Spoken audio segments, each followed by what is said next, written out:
Hey guys, and welcome back to my channel. So, I don't know if you noticed or anything, but your homegirl, me, Raina, hit 100 subs today or yesterday. Either or this week, okay? I just want to say thank you so much for those who took the time out of their day to subscribe to my channel and to watch my videos.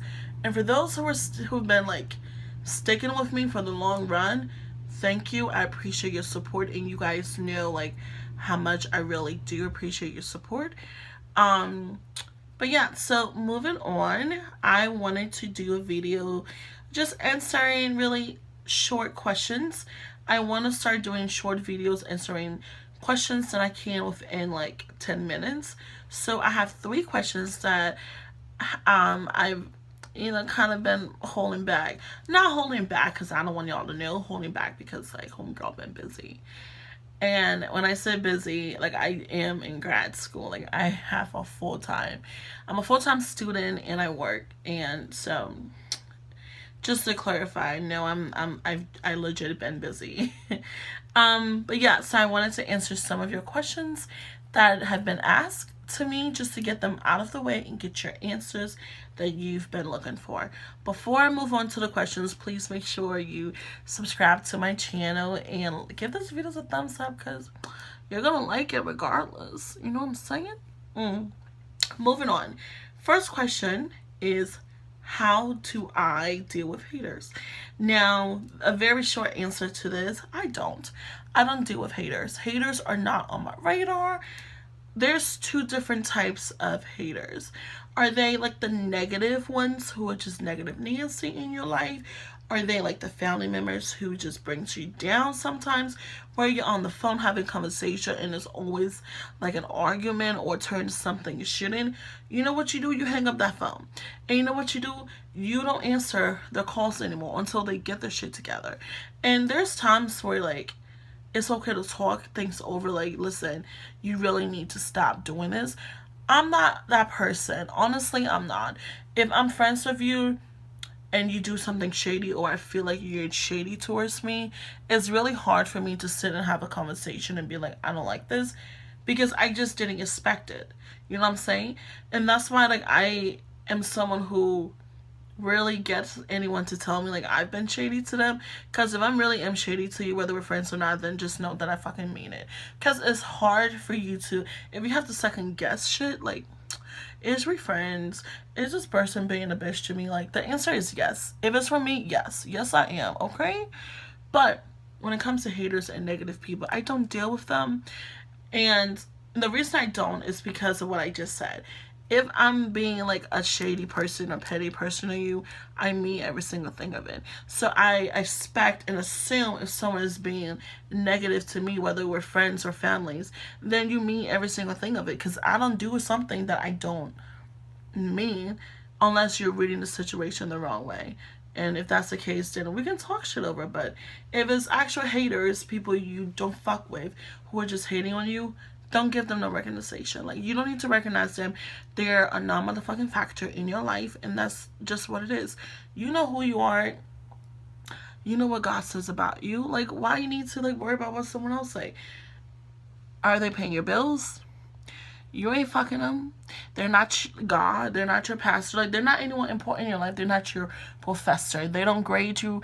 If they're not gonna like hinder any major thing in your life, honey, their opinion do not matter, okay?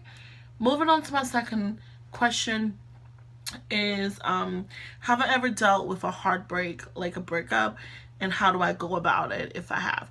So, not until this year, I've never, ever been broken up with. It's always been like a mutual thing, or I'm already like emotionally disconnected to where when we do decide to end things, to me it's just like, finally. This year was probably like the first time I've actually dealt with someone beating me to the punch when it comes to ending a relationship or whatever, which is why I think I'm more upset about it and not actually like getting broken up with, because we were getting there and I'm like, why did I say it first? We were already talking about it. Why do I have to ask? ugh. But you know, it was just one of those situations.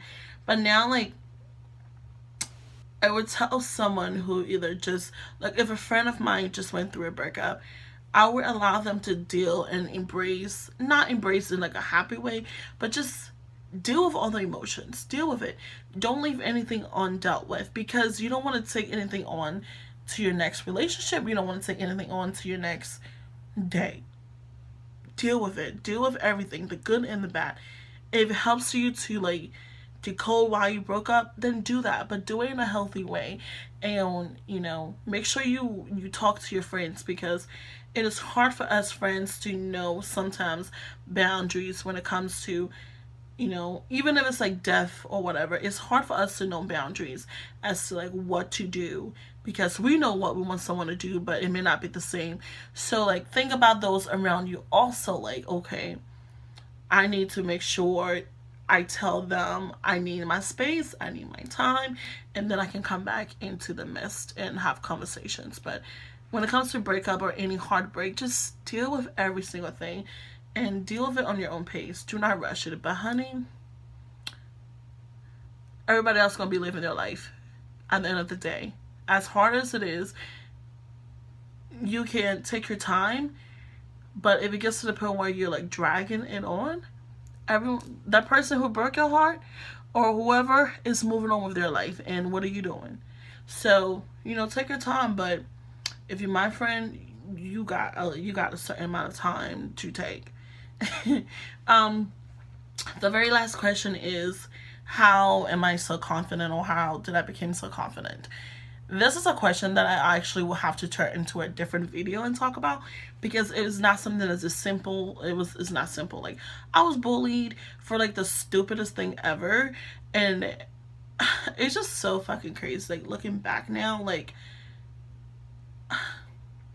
it's just like one of those things where my confidence grew within.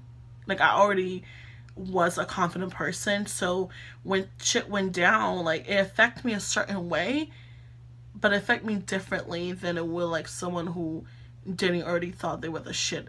You know, I was like, that's the thing, and I think that's what like kind of made things better for me. Even though I was getting like bullied, I still walked around like I was the shit. And that's probably one of the reasons why people bully. Like I said, it's a conversation for another day. But like, it is something that I wasn't born with. It is something that, you know, I was given. And that's just given the chance to have a relationship with Christ. And this is my answer to everyone that asks me personally if I built my relationship up with God, and I just became more confident because I was more aware of who I was, what he said, and realized like it only matters what he says, and it doesn't matter what even I think about myself. If it doesn't line up with God, it is not right. So I need to get that out of my head, and that's pretty much what it is. Short answer for that. You know, if God don't agree, like, it's not even like if God don't agree, but it's like, if what you're saying about yourself is not what he's saying about yourself, then you're wrong too. So I can't walk around and be like, oh girl, you're so stupid, you so ugly, ooh, like, no, I can't do that, because no, that's not true. So listen to what God tells you you are, and that's who you are, and that's it. But yeah, so that's all the time I'm gonna make for this video. Please send me in more questions if you have them. I love answering your questions. And, you know, leave me a comment down below. Don't forget to enter my giveaway, and send me in artists you want me to react to, whether they have like a SoundCloud or whatever. But, you know, just your girl doing everything that I can. And thank you so much for the 100 sub. I hope you guys have a lovely night, and I will see you in my next video.